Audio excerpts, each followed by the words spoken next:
Hello बच्चों, चलिए प्रश्न को समझते हैं। यदि कोई पिंड ऋजु रेखा में चल रहा है, तब आप इसके त्वरण के बारे में क्या कह सकते हैं?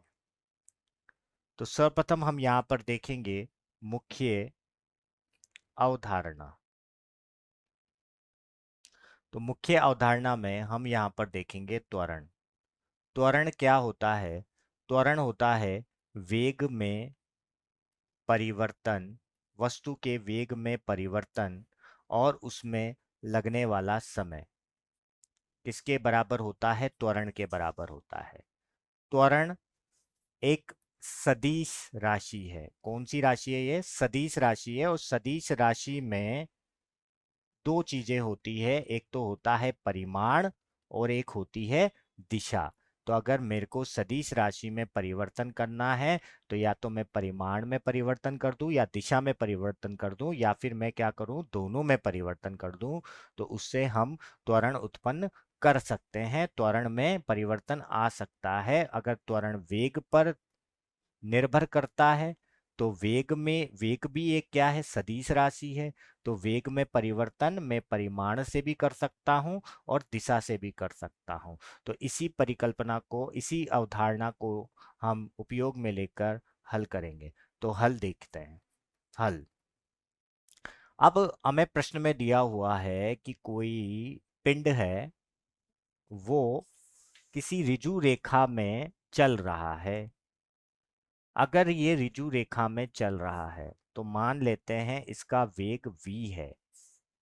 तो अगर कोई भी पिंड है, अगर कोई भी पिंड ऋजु रेखा में चल रहा होगा और उसका वेग अगर v है, तो वेग क्या है यहाँ पर?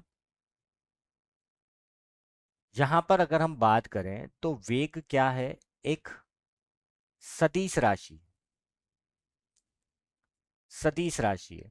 और सदिश राशि में परिमाण के साथ साथ दिशा भी होती है। तो अगर मुझे इस वेग में परिवर्तन करना है तो या तो मैं परिमाण में क्या कर दूं? परिवर्तन कर दूं।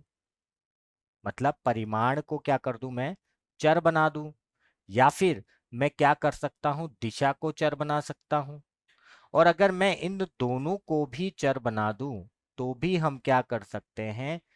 वेग में परिवर्तन कर सकते हैं।